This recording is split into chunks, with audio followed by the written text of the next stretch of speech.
ലിസി ഹോസ്പിറ്റലിനെതിരെ കൂടുതൽ പരാതിക്കാർ രംഗത്ത്.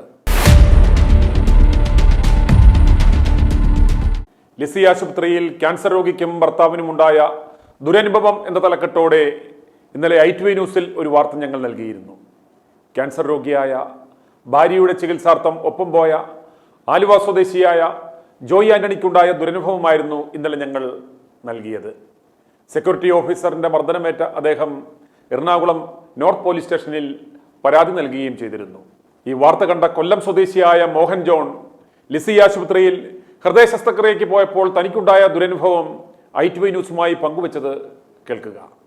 രോഗികൾ പ്രത്യേകം ശ്രദ്ധിക്കുക.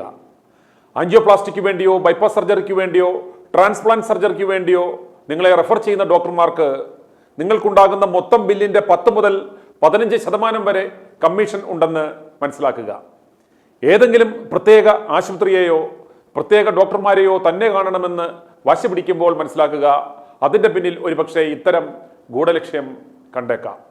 ഇലക്റ്റീവ് സർജറികൾ ചെയ്യുമ്പോൾ വിദഗ്ധ ഡോക്ടർമാരിൽ നിന്നും തീർച്ചയായും നിങ്ങളൊരു സെക്കൻഡ് ഒപ്പീനിയൻ എടുക്കുന്നത് വളരെ നല്ലതാണ്. അപ്രകാരം ചെയ്താൽ ഒരു പരിധിവരെ അനാവശ്യ സർജറികളും ഈ കമ്മീഷൻ ഇടപാടുകളും ഒക്കെ നമുക്ക് ഒഴിവാക്കുവാൻ സാധിക്കും. ഇനി മോഹൻ ജോണിന്റെ വാക്കുകൾ കേൾക്കാം. എൻ്റെ പേര് മോഹൻ ജോൺ എന്നാണ്. ഞാൻ കോൺഗ്രസിന്റെ വിചാര വിഭാഗത്തിന്റെ കൊല്ലം ജില്ലാ ട്രഷററാണ്. ഞാൻ NRI ആയിരുന്നു. 43 വർഷം സൗദി അറേബ്യയിലായിരുന്നു. അപ്പോൾ ഞാൻ അവിടെ OICCയുടെ സെൻട്രൽ കമ്മിറ്റി വൈസ് പ്രസിഡന്റ് ആയിരുന്നു. സ്കൂളിലെ പേരൻസ് ടീച്ചേഴ്സ് കമ്മിറ്റിയുടെ കൺവീനർ ആയിരുന്നു. അപ്പോൾ ഇപ്പോൾ ഞാൻ കൊല്ലത്ത് ആണെങ്കിൽ ഒരു ബിസിനസ്സുകാരനാണ്. ലിസി ഹോസ്പിറ്റലിലെ ഒരു മനുഷ്യനെ ഇവർ ഗുണ്ടായുസമായിട്ട് ഉപദ്രവിച്ചത് ഞാൻ വായിച്ചിരുന്നു. ഞാൻ 2016 അവിടെ ഹാർട്ട് പേഷ്യന്റ് ആയിട്ട് അഡ്മിറ്റ് ആയിട്ട് ഓപ്പറേഷൻ ചെയ്തിട്ട് 4ാമത്തെ ദിവസം അവിടുത്തെ ഒരു കന്യാസ്ത്രീ എന്നെ അവിടെ നിന്ന് ഇറക്കി വിട്ടു. അഹങ്കാരികളായ കുറെ മനുഷ്യരുടെ കൂട്ടമാണ് ആ ഹോസ്പിറ്റല്. അവിടെ ലിസി ഹോസ്പിറ്റൽ കൊച്ചി. 2016 ജോസ് ചാക്കോ പെരിയപുറ എന്ന് പറഞ്ഞ ഒരു മനുഷ്യനെ വെച്ചിട്ട് ഇവര് കളിക്കുകയാണ്. ഇവര് കാണിച്ചെന്ന് പറഞ്ഞാൽ 4ാമത്തെ ഓപ്പറേഷൻ കഴിഞ്ഞിട്ട് 3ാമത്തെ ദിവസം എന്നെ അവിടെ നിന്ന് ഇറക്കി വിട്ടവര്. എന്നെ ഇറക്കി അഹങ്കാരം എന്ന് പറഞ്ഞാല് എനിക്ക് അതെങ്കിൽ നല്ല പെയിൻ ഉണ്ടായിരുന്നു. അപ്പൊ അവിടെ ഒരു സിസ്റ്റർ വന്നിട്ട് എനിക്ക് ടാബ്ലറ്റ് തരുന്നത്.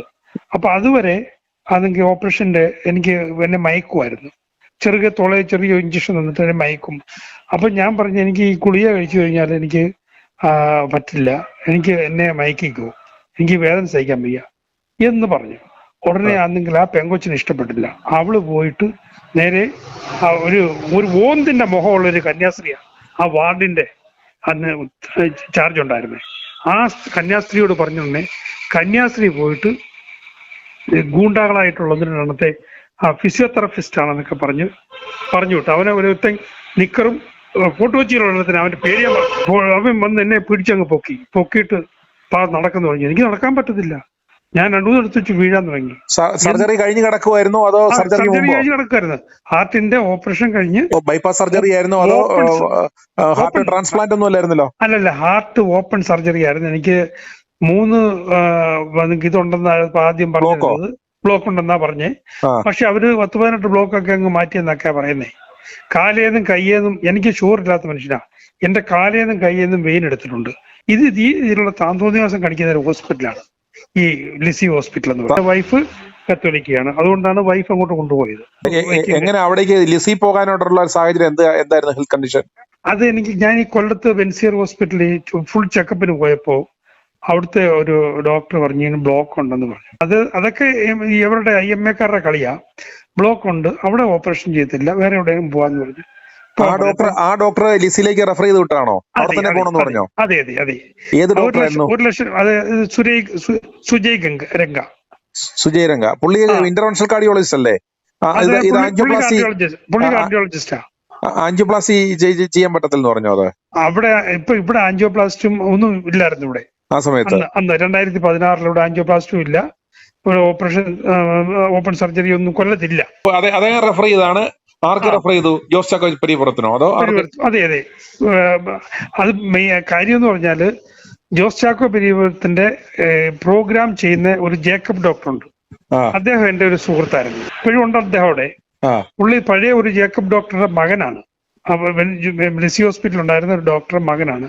അവരൊക്കെ ഫുൾ ഭയങ്കര സപ്പോർട്ടായിരുന്നു. പക്ഷേ ഈ ഓപ്പറേഷന് ഈ ഇന്ത്യയിൽ കിട്ടുന്ന ഏറ്റവും നല്ല ICU ആണ് അവരുടെ ലിസി ഹോസ്പിറ്റല്.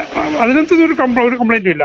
ലിസിയിലെ ICU എന്ന് പറഞ്ഞാൽ അവരുടെ അതൊക്കെ നല്ല നല്ല തന്നെ അതിനകത്തുള്ള സ്റ്റാഫുകളും പിള്ളേരും എല്ലാം വളരെ മിടുക്കന പിള്ളേരാണ്. പക്ഷേ അത് കഴിഞ്ഞ് വാടി വന്ന് കഴിയുമ്പോഴാണ് ഈ കല്യാണം കഴിക്കാത്ത പെണ്ണുങ്ങളെ, അതായത് കന്യാസ്ത്രീകളെ പറഞ്ഞ അഹങ്കാരം. പെറ്റ തള്ളവർക്ക് മക്കളുമാരുടെ വേദന അറിയത്തുള്ളൂ. ഈ പ്രസവിക്കാത്ത പെണ്ണുങ്ങൾക്ക് ആ മനുഷ്യന്റെ വേദന അറിയില്ല. ഇവരുടെ ഭാഗത്ത് നിന്ന് എന്ത് ബുദ്ധിമുട്ടാണ് പിന്നെ ഉണ്ടായത്? സർജറി കഴിഞ്ഞിട്ട് എത്ര ദിവസമാണ് പെയിൻ ആയത്? എനിക്ക് സർജറി കഴിഞ്ഞിട്ട് നമ്മള് ചെറിയ പെയിൻ ഉണ്ടല്ലോ, അത് നെഞ്ച് മൊത്തം വെട്ടിക്കേറിയിട്ടിരിക്കുകയാണ്. കയ്യിലും വെയിൻ എടുത്തിട്ടുണ്ട്, കാലിലും വെയിൻ എടുത്തിട്ടുണ്ട്. അപ്പൊ നമുക്ക് ഈ നോർമലായിട്ട് ഇടയ്ക്കിടയ്ക്ക് ചെറിയ പെയിൻ ഉണ്ടാകും.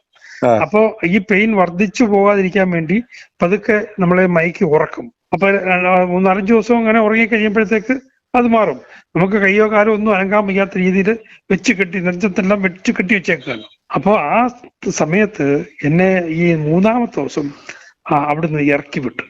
പിന്നെ എന്റെ വൈഫ് നേഴ്സായതുകൊണ്ട് എന്നെ താങ്ങി രക്ഷപ്പെടുത്തിയെന്ന് പറഞ്ഞാൽ മതി. അല്ല, അങ്ങനെ വിടാൻ കാരണം താങ്കൾ ഇവരോട് മോശമായിട്ട് മോശമായിട്ട് സംസാരിച്ചൊന്നുമില്ല. ഇതേ ഉള്ളൂ, ആ പെങ്കൊച്ചു വന്നിട്ട് എന്നെ ആ ഗുളിക കഴിപ്പിക്കാൻ നോക്കി. ഗുളിക കഴിച്ചു കഴിഞ്ഞാല് പെട്ടെന്നുള്ള എഫക്റ്റ് ആവത്തില്ല. ഞാൻ ICU കിടക്കുമ്പോൾ എനിക്ക് ചുമ വന്നു കഴിഞ്ഞാൽ തന്നെ കൊച്ചുങ്ങള് പെമ്പിള്ളാർ ഓടി വന്നിട്ട് തോളയിൽ ചെറിയ ഉറുപ്പ് കടിക്കുന്ന പോലെ വേദനയേ ഉള്ളൂ. വേദനയൊന്നും ഇല്ല. അപ്പൊ തന്നെ നമ്മളെ മയക്കി കഴിഞ്ഞ് നമ്മളങ്ങ് മയങ്ങും. അപ്പൊ അതുപോലെ ഞാൻ വാടി വന്നപ്പോഴും ഞാൻ പറഞ്ഞ് എനിക്ക് ഇങ്ങനെ ഇത് വാടി പറഞ്ഞ ആദ്യത്തെ ദിവസം എന്നെ മയക്കുക, 2-ാമത്തെ 3-ാമത്തെ ദിവസം അവര് ഗ്രാജുവലി അവര് മാറ്റുമായിരിക്കും, ഗുളികയിൽ പോകുമായിരിക്കും. പക്ഷേ എനിക്ക് വേദന ഉണ്ടായിട്ട് ഞാൻ പറഞ്ഞ് നിങ്ങൾ എന്നെ നിങ്ങൾ മയക്കിയാൽ മതി, എനിക്ക് ഗുളിക വേണ്ട എന്ന് പറഞ്ഞതേ ഉള്ളൂ. അപ്പൊ ആ പെണ്ണ് പറഞ്ഞ ഡോക്ടർ പറയാതെ എനിക്ക് തരാൻ പറ്റത്തില്ല എന്ന് പറഞ്ഞോണ്ടേ ഞാൻ പറഞ്ഞു ഡോക്ടറെ വിളിക്കാൻ പറഞ്ഞു. അപ്പൊ ഡോക്ടറെ വിളിച്ചോണ്ടേ ഞാൻ സംസാരിച്ചു. ഞാൻ പറഞ്ഞു ഡോക്ടറെ എനിക്ക് വേദനയുണ്ട്, എന്നെ മയക്കി ഇത് ഇഞ്ചക്ഷൻ മയക്കിയാൽ മതി, അല്ലാതെ ഈ ഗുളികയിൽ ഞാൻ ആവത്തില്ല. പിന്നെ എന്താ വെച്ചാൽ അങ്ങനെ ചെയ്യാം എന്ന് പറഞ്ഞു. അപ്പൊ മയക്കുകയും ചെയ്തു. പക്ഷെ ഈ മയങ്ങി കിടന്നിട്ട് ഞാൻ എണീക്കുമ്പോൾ എന്നെ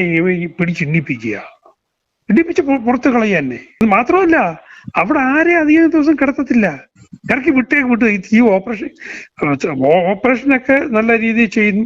അത് കഴിഞ്ഞ് വാർഡിൽ വന്നു കഴിഞ്ഞാൽ പിന്നെ ഇറങ്ങി വരുന്ന പേഷ്യൻസിനെ കിടത്താൻ സ്ഥലമില്ലല്ലോ, അതിന് ഇറക്കി അങ്ങ് വിടുക. നിങ്ങൾ പോയി ചാവുന്ന ചാവ്, മരിക്കുന്ന മരി, ഞങ്ങളുടെ പണി കഴിഞ്ഞു എന്നുള്ള രീതിയിൽ. അപ്പൊ സത്യത്തിൽ ഒരു സ്ത്രീയുടെ ഡെലിവറി കഴിഞ്ഞാൽ ഒരു ഹോസ്പിറ്റലിൽ കിടന്ന 10 ദിവസം കിടക്കാതെ അവർ വിടത്തില്ല. ഇത് ഹാർട്ട് വെട്ടിക്കീറി ഓപ്പറേഷൻ ചെയ്തിട്ട് 3-ാമത്തെ 4-ാമത്തെ ദിവസം ചവിട്ടി വെളിയിൽ കളയാന്ന് പറഞ്ഞാൽ ഡിസ്ചാർജ് ചെയ്ത് എങ്ങോട്ട് വിട്ടു? വീട്ടിലോട്ട് പൊക്കളാൻ പറഞ്ഞാൽ അതോ വേറെ ആശുപത്രിയിലേക്ക് റെഫർ ചെയ്തോ? ഒന്നും ചെയ്തില്ല, എവിടെ വേണേലും പൊക്കോ എന്നുള്ള രീതിയിൽ ഞാൻ പറഞ്ഞ് എനിക്ക് ബാക്കി ട്രീറ്റ്മെന്റും കാര്യങ്ങളൊക്കെ ഉണ്ടല്ലോ. ഒന്ന് പറഞ്ഞ് കൊച്ചിയിലൊക്കെ ഇഷ്ടംപോലെ ഫ്ലാറ്റുകൾ കാലിയുണ്ട്, വാടകയ്ക്ക് എടുത്ത് അവിടെ താമസിച്ചാൽ. അപ്പോൾ ഞാൻ 1-2 ഫ്ലാറ്റുകൾ നോക്കിയപ്പം അവിടെയൊക്കെ ഗൾഫിലൊക്കെ ഉള്ള 1-2 സുഹൃത്തുക്കളുടെ ഫ്ലാറ്റ് ഉണ്ട്. പക്ഷെ അതെല്ലാം പൊടിയെല്ലാം അടിച്ചു കിടക്കുക. നമുക്ക് കാരണം ഇതിനകത്ത് അത്രയും ഇൻഫെക്ഷൻ ആയിട്ടുള്ള സാധ്യത, അന്നേരം സാധാരണഗതിയിലെ ആ ഒരു ഇൻഫെക്ഷൻ സാധ്യത ഉള്ളത് കൊണ്ട് അത്രയും സേഫ് ആയിട്ടല്ലേ ആശുപത്രിയിൽ നിന്ന് ഡിസ്ചാർജ് ആക്കത്തുള്ളൂ, ആക്കാൻ പാടുള്ളൂ. വെളിയിലെ രാജ്യങ്ങളെല്ലാം അങ്ങനെ തന്നെ ചെയ്യുന്നത്. എന്നിട്ട് എന്ത് ചെയ്തു? എന്നിട്ട് ഞാൻ നേരെ എന്റെ സിസ്റ്ററിന്റെ വീട്ടിൽ പോയി. സിസ്റ്ററിന്റെ വീട്ടിൽ പോയതിനു ശേഷം സിസ്റ്ററിന്റെ വീട്ടില് ഞാൻ 1 മാസത്തോളം അവിടെ കിടന്നു. കാര്യം എനിക്ക് ചരിഞ്ഞു കിടക്കാൻ പറ്റത്തില്ല. നേരെ ആണെങ്കിൽ ചരിഞ്ഞും പിരിഞ്ഞും കവന്നും ഒന്നും കിടക്കാൻ പറ്റുന്നില്ല, നേരെ മാത്രമേ കിടക്കാൻ പറ്റൂ. നേരെ കിടന്നു കഴിഞ്ഞാൽ ഒരു 3 മണിക്കൂർ 4 മണിക്കൂർ ആകുമ്പം നമ്മൾ രാത്രി കിടന്ന് ഉറങ്ങുമ്പോൾ നമ്മൾ അങ്ങോട്ട് തിരിയും. കാര്യം നമ്മുടെ ഈ കിടക്കുന്ന ഭാഗത്ത് നമുക്ക് ഇത് ഉണ്ടാവും. പേഷ്യന്റ് തന്നെ കിടന്നു കഴിഞ്ഞാൽ ബെഡ് സോർ ഉണ്ടാവും, മുതുകത്തൊക്കെ മുറിവുണ്ടാവും. ഈ ഓപ്പറേഷൻ കഴിഞ്ഞവർക്ക് ചരിഞ്ഞു കിടക്കാൻ പറ്റത്തില്ല. പിന്നെ ഞാൻ എണീറ്റിരിക്കുക രാത്രി ചെയ്യുന്നത്. അപ്പൊ ഞാൻ രാത്രി എണീറ്റിങ്ങനെ ഇരിക്കുമ്പോൾ ഒരു മുറിയിൽ വൈഫ് കിടക്കുന്നിടത്ത് കഥ തുറന്നിട്ടിരിക്കുക, വൈഫിന് കാണാൻ പറ്റും. മറ്റൊരു മുറിയിൽ സിസ്റ്റർ കിടക്കുന്നിടത്ത് കഥ തുറന്നിട്ടിരിക്കുക. എല്ലാവരുടെയും സെന്ററിലാണ് ഞാൻ കിടക്കുന്നത്. സിസ്റ്റർ എണ്ണീക്കും, വൈഫ് എണ്ണീക്കും. ഞാൻ എണ്ണീറ്റിരിക്കുന്ന ഉടനെ അവര് നോക്കും. പിന്നെ ഇച്ചിരി വെള്ളമൊക്കെ കുടിക്കുകയോ എല്ലാം ചെയ്തിട്ട് കുറച്ചു നേരം ഇരുന്നിട്ട് പിന്നെയും കിടക്കും. അങ്ങനെയാണ് നമ്മൾ. പക്ഷെ ഹോസ്പിറ്റലിലാണെങ്കിൽ ഇല്ലേ ബെഡ് പൊക്കുന്ന സിസ്റ്റം ഒക്കെ ഉണ്ടല്ലോ, അപ്പം അതൊക്കെ ഉള്ളത് കൊണ്ട് നമുക്ക് അഡ്ജസ്റ്റ് ചെയ്ത് പോകാൻ പറ്റും. ഇത് ഇവര് ഇങ്ങനെ മാത്രമല്ല, എനിക്ക് ഇപ്പോഴും ശ്വാസം മുട്ടുണ്ട്. കാര്യം നമ്മളെ ഇവര് നമുക്ക് ജന്മനാ കിട്ടുന്ന എയർ വലിക്കുന്ന ട്യൂബല്ല, അത് ഇളക്കി മറിച്ച് കളഞ്ഞിട്ട് കയ്യിലെയും കാലിലെയും ചെറിയ വെയിൻ അതിനകത്ത് എടുത്തിട്ടിരിക്കുന്നത്. അപ്പൊ ഈ ഹാർട്ടിൽ നിന്നുള്ള നേരത്തെ ഉണ്ടായിരുന്ന ആ വെയിൻ എന്ന് പറഞ്ഞാൽ അതിന് ഈ ഓട്ടോമാറ്റിക്കലി ദൈവമായിട്ട് തന്നെ അതിനുള്ള ഈ വികാസം കൊടുക്കുന്ന വെയിനാ. അത് കട്ട് ചെയ്തിട്ട് കയ്യിലെയും കാലിലെയും വെയിൻ എന്ന് പറയുമ്പോൾ അതിനത്ര അതുപോലുള്ള വികാസം കിട്ടത്തില്ല. അപ്പം നമുക്ക് അതിന്റെ ഒരു ട്രീറ്റ്മെന്റോ അല്ലെങ്കിൽ ഒരു എക്സർസൈസോ ഒക്കെ ആവശ്യമാണ്. അതൊന്നും നമ്മളെ ചെയ്യിക്കാതെ അവര് എന്നാലും ഒരു ഫിസിയോതെറാപ്പിസ്റ്റ് പയ്യൻ വന്നിട്ട് കുറച്ച് കാര്യങ്ങൾ എനിക്ക് പറഞ്ഞു തന്നു, എക്സർസൈസ്. അവരൊക്കെ നല്ല പിള്ളേരാ.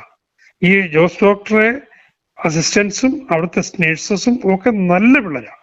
ആ ICU എന്ന് പറഞ്ഞാൽ ഇന്ത്യയിലെ എനിക്ക് തോന്നുന്ന ഏറ്റവും നല്ല ICU. പക്ഷെ അതുകൊണ്ടാണ് ഇത് ഇപ്പം പിടിച്ചു നിൽക്കുന്നത്. കുറച്ചുപേരൊക്കെ സഹിച്ചു പോകുന്നത്.